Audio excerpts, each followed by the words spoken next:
Welcome to the Festival of Storytellers.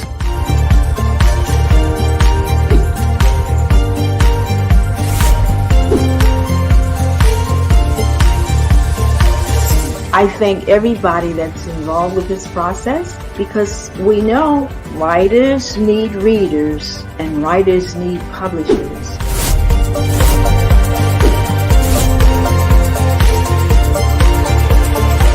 Experience is not about the publisher, it is about us, the authors.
Well, hello there, everybody.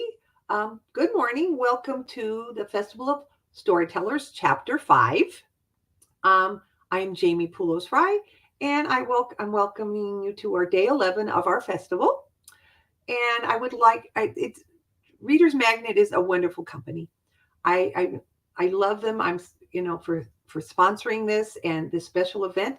We can follow, and you can also follow me on which is Jamie's Bookshelf, and follow me on my website, which is www.two4avalon.com, as well as on my Facebook, Instagram, and tweet. And that would be JPULOSFRY. And just so you know, I am also an author of Encouraging a Friend with Our Trials. That was my first book. Okay. This one. Okay, and then we also have Servant's Heart from the Voice of a Volunteer, and then A Widow's Cry. And I have, as you can see, finished my fourth book, Family Memories with a Little Mystery in It. So that's this one, and that one we will be talking about today. And I also made that in a recipe size as well for you guys. So let's see. Today, and so let's start reading a little bit, and if you have any questions, please, I will be happy to answer them. Okay, let's start. Let's see.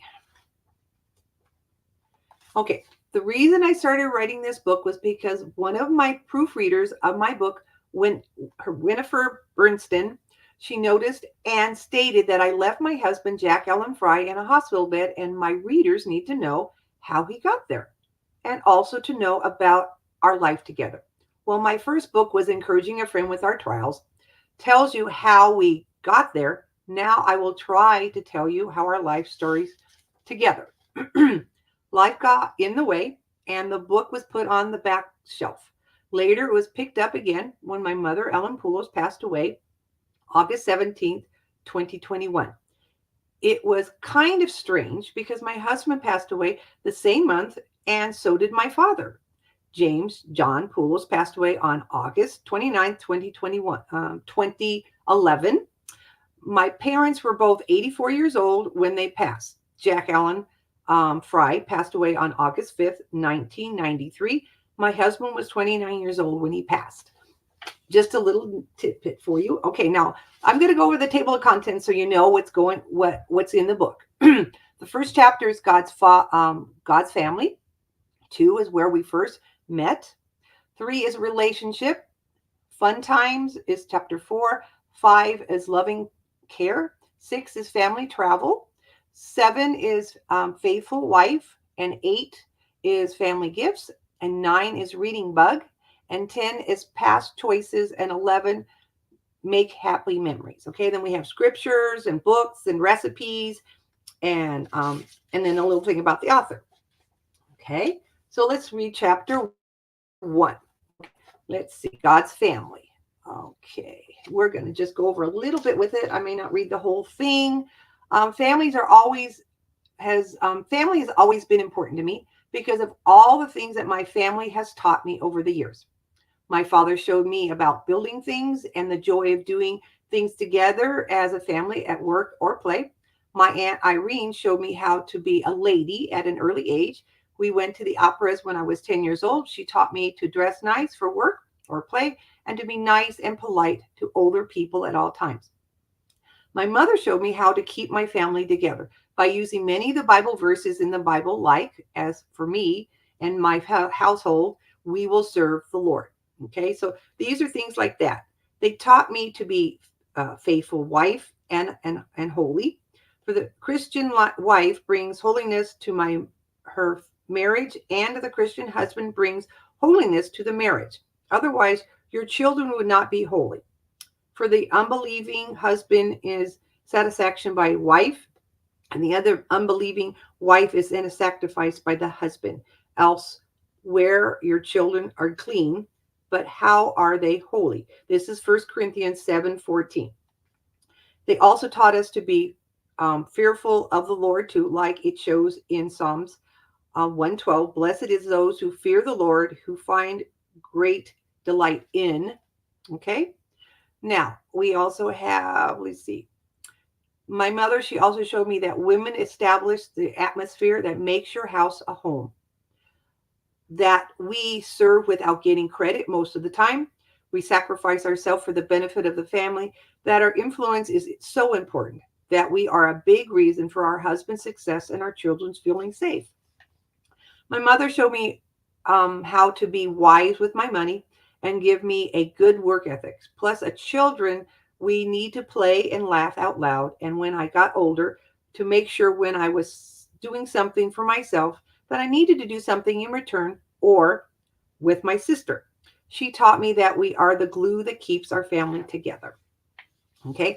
And then we also have here's a poem that I put in here for this chapter, A Case of Life. One doesn't know how much time is left as the sands of life trickle through. So packed with care your cases of life and preserve the good and true. Place your laughter near the top and blur sorrow deep down deep. Bury your sorrow down very deep, okay? Put your worries and cares to one side and good memories forever keep. Place the wisdom and love above all. Over everything else in the case, there are the trophies, one in the end, over life's battles you'll face. Now gently close the lid with care and wait for your Creator's call. Hold strong and steadfast to your case of life and pray that you never falter or fall. Okay. Well, let's see. Let's go to chapter 9. Let's see. There's 5, 7, 8, and 9. Okay, 9. I call it the reading bug. My mother was always reading books, and she was in a book club at work. She was the one who got me started reading again. I really like to read. Let's see. It's nice to see. Oh, hell, thank you, Laura. It's nice to see you. I wish I could see you as well, but thank you for saying it's nice to see me again. Let's see. I would like to, she was the one who got me started reading again. I would look for books on a bargain website for her, and that is where I found a series of books that I really like to read by Joanne Folk, with her murder mystery stories with recipes in them too. She also was ordering a series of books in the mail from anniesfiction.com. I promised my mother that I would pass them on to someone else when I was done reading with them. So I decided to donate them to West Coast Baptist College Library. I still remember my mother telling me one day that I know that there will never be enough time for me to read all the books I would like to read. The Christmas before she passed, we ordered around 15 to 20 books for us to read and pass back and forth between us. I am so glad she left me something for me to remember her by, and that is every book I read today and forever. I'm so glad my mother passed on the reading bug to me. It is what kept me happy and kept me going. After my father passed, I have learned that reading is a paperback or hardback cover book keeps your mind active. I know that people like the ebooks form or reading too. I just feel that the book in my hand keeps me away from the blue screen from the cell phone, the TV, or the computer. Plus, it puts me in another world away from work and the world issues. The stories puts me in their life and always away from daily issues. Plus, it gives me peace from my own worries and troubles and puts a smile on my face, makes me laugh at other stories, and keeps me realizing that just a short period of time. So it's fun to read for me. I love it, and I get to write too now. Let's see, chapter 11. Let's see what we got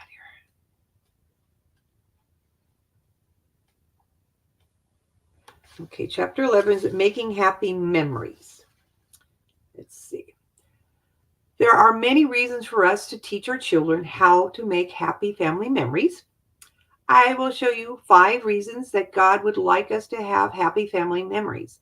These are 5 happy memories that I learned growing up.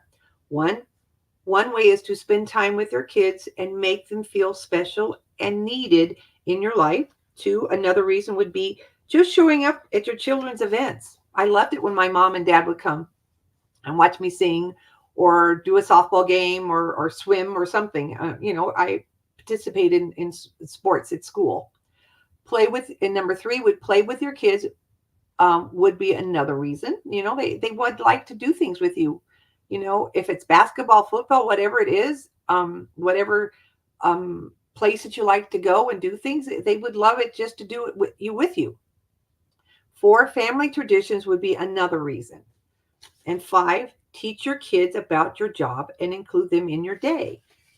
Okay, let's see. Now, let's see. We have recipes in here. There's one is called banana boats, something me and my sister love to do. And then we have piggies in the blanket. These are just things that, we do for Christmas and around New Year's, and we do it for the Rose Parade sometimes. Okay, Chad. Family is everyone's first source of education and influence. This is why it's important to nurture a healthy family relationship. Of course, when we were kids growing up, my parents were landlords as well. I worked other jobs as well. And so they taught us how to build a house from the bottom up. Okay. So I know how to do roofing, and plumbing, as well as carpeting and cement, all these different things I learned how to do. They taught us these things. And so there was weekends where we would go somewhere like Knoxbury Farm, from our house, it wasn't very far. Or we go to Universal Studios, or we would go to events and go do things together as a family, so these are just things that you need to have family time. And so that's what this book is about, So now, there's many poems in here, but this is one that I personally wrote. And I always pray that God will give me a poem for each one of my books, okay? And so this is the one that he gave me. There is a Christmas wish, okay, you guys going through this book. I hope you figure out what it is by the end, okay? So I hope you enjoy that. Now let's see. We've got another one here. A great family environment helps produce great people. It all starts and boils down to the quality of family people have and the values they practice. Exactly. That's what our parents are here for. They're here to help us understand what's important. You know, the peer pressure is one thing. We all go through that. But really, your family is the one that teaches you and grounds you and gives you the reasons to go on even while they're gone. They teach you so many things as you're growing up. It helps you, guides you, directs you. You know, love, care, family, all that stuff. It's so important. And it needs to start early. 5, 6 years old, you need to start doing it when they can understand. So here's the poem that I wrote. It's called Family Tree. Thank you, Lord, for giving me my family tree. Family is more than the blood that runs through our veins. It's about forgiveness from the past to the present. Thank you, Lord, give me my family for giving me my family tree, for giving me patience, love, and care to learn that family is more than blood, but the whole world around us. Thank you, Lord, for teaching me to reach outside my family tree and help others around me. It's more than just the ups and downs of family. It's about the person that needs God, God's open door, more than we do today. Thank you, Lord, for giving me my family tree, for giving me a chance to be part of your heavenly family and helping me to show others the way. So my book is about all these things. There's recipes in here. Let's see. If you like fruitcake, my mother taught me one from scratch, and I like it because I don't normally like fruitcake. I don't like the dyed fruit, so this one has got fresh fruit in it, which makes it even better. Okay, it gives you directions, and all the ingredients and instructions how to make. Let's see. I also have another recipe in here that I did because of my father. There's one that I do here. It's called peppermint bark. This one I did because my cousin, Erica, loves peppermint bark. So I make it for her every year. I bring some to church for my Bible class. It makes a big batch. And so you can bring it to your family. Okay. Then there's also, where is it? There's hot food in here as well as cold food, let's see. Let's see. It's strawberry. It's a strawberry cake. And remember something. Every recipe in here I have tried. Some of them are hard to make and some are really simple to do. So let's see, where is it? And there's even fudge in here, made from scratch. Let's see. Where is the strawberry? And there's also lemon meringue cake in here as well that I learned how to make. Oh, let's see. Dorothy, what is your favorite chapter from your book? And what message do you hope readers will take away from it? What is my favorite chapter from here? Oh, my. Let's see. I'm going to go to the table of contents and see. I'm going to say family travel because I got to experience a lot of things with my family. And what do I want my readers, hope that my readers would take away from it? From this book? That, as it says, family matters. It's important that we do things with our family. And traditions for me were part of family. I remember when I was not at home and I was having my own family and living with my husband, and I would come by after work and stop by the house, and food was always important to my mom. So first thing I walked in the house, she says, "Have you eaten yet?" And personally, I didn't care if it was cold. She didn't have to warm it up. I was hungry because sometimes I get there 6, 7 o'clock at night because I work overtime. And so I get there and she'd have food sitting there waiting for me. And she'd have, the leftovers. And I'm like, that's what was important to my mom, was family, was food. And that's the way it is with a lot of families. Food is always very important. So some of these recipes were from family. Some of them was for my husband, something that he liked to make. Oh, here it is. Here's the picture from the strawberry cake and the recipe for it as well. It's called strawberry triple layer cake. So this is something that I tried and learned as well how to make as well. Let's see, Carolyn. The book highlights the impact one's family has in one's life. It makes people closely consider how they are in their relationships and the influence they have on each other. Yes, it's you got it. You understand what the book is trying to teach you. Relationship is important, and it's from the get-go. And if you want your kids to learn something, you need to teach them. Don't expect your teachers, the teachers to teach them something. Don't expect their peer pressure, their friends to teach them something. You need to be able to do that for them. A relationship is so, so important. If you want somebody to learn how to cook, you need to teach them as well. At a certain age, you get to a certain age, they need to learn. They need pets and all that kind of stuff. Responsibility, you need to teach them as a family. Okay, so it's very important. Phil, it's lovely that there are individuals showered with so much love, but what can you say about those who lack the family love? What can I say? The ones that, well, I will tell you right now, they need to go to church and learn a lot about this, because this is something we talk about all the time. They need, if they don't have family love in their life, they need to go out and volunteer. They need to go out, find a way to bring it into their family. If you've got fathers and mothers that are working too much and then are not there for you, say something. As a kid, you need to say something to them. My parents were working full time, and there was times that we would come home and after school and they wouldn't be there. So there are certain things we were responsible for as we got older to make sure there was, food, made sure we did our homework. Our parents trusted us, So you need to make sure that your parents trust you as well. That you're responsible at a certain age, 10, 12 years old. They need to know that they can depend on you as well. It works both ways. If you want something from your parents and you want love and care, then you need to be responsible. You need to be faithful. You need to if you promise you're going to do something, do it. Because then they'll do it the same thing in return.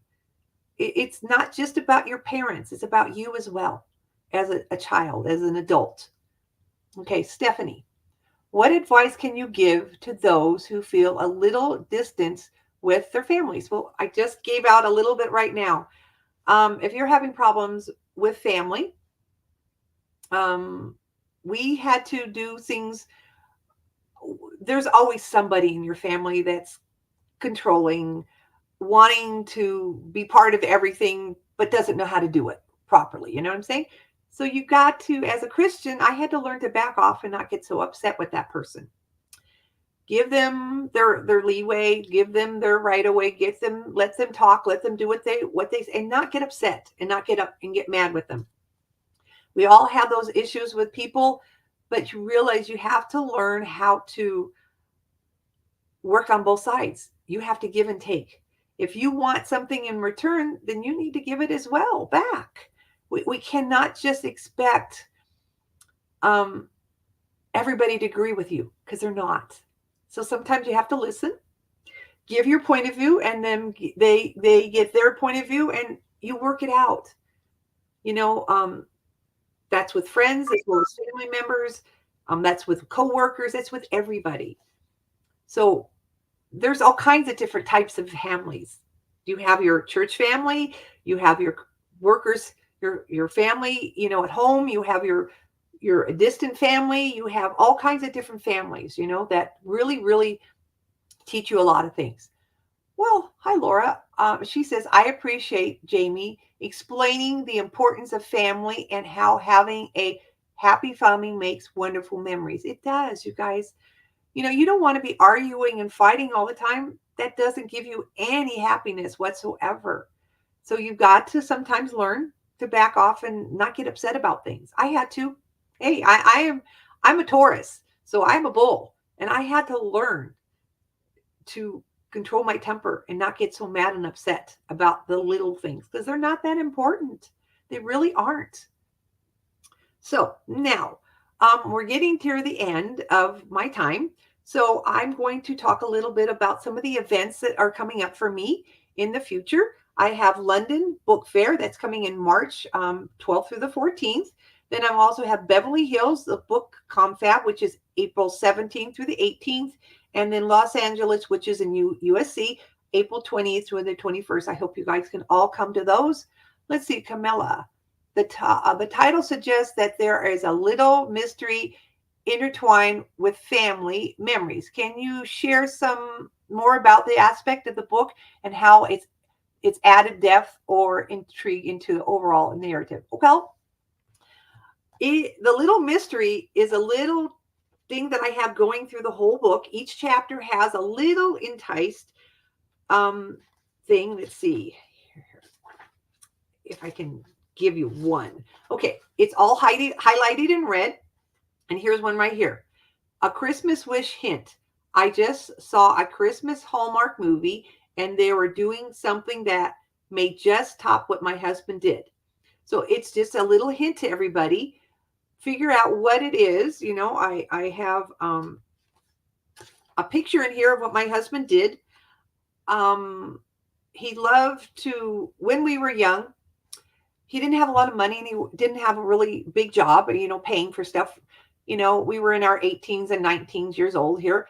And so what he did, instead of giving me 12 dozen red roses, he gave me 6 roses, 2 red roses, and then he gave me some white ones and pink ones and yellow ones and different ones. And then he gave me a list of what all those flowers mean, those colors. So I put this in the book. This is something for your husbands to think about when they're giving you flowers. Because to me, if somebody's going to just give me 12 dozen red roses, they don't really understand what those roses mean. I know they're supposed to mean love, but there's also roses out there that mean friendship. Okay. So that's just one of them. Okay. It's just one of the little wishes, little hint that's going through the book. There's one in each chapter. And I hope you know, and then here's one. The Christmas wish hit for this chapter is blanket to keep us warm. Okay. So you have to figure out now, why would I need a blanket to keep us warm? Okay. At Christmas time. So this is just little things that I put in here. And then here's another one. Hint for this chapter is Wrightwood Village. Okay. So you got to figure out, well, where does that involve anything? You know, even one of my friends couldn't guess what it was. Okay. So it's just something for you guys to entice you, to give you something to keep you reading, I guess. So I hope you enjoyed. This is my last day of the festival. I hope you enjoyed all my other messages. And let's see. Like I said, we have Instagram. I have Facebook. I have Twitter. Let's see. I also have my website, which is Jamie's Bookshelf, or my domain, which is www.two4avalon.com. Okay. And then we also have most of my books now will be showing soon. To check out Amazon and Barnes & Noble, not just blurb.com. Okay. My first book, which is Encouraging a Friend with Your Trials, is now on Amazon and Barnes & Noble.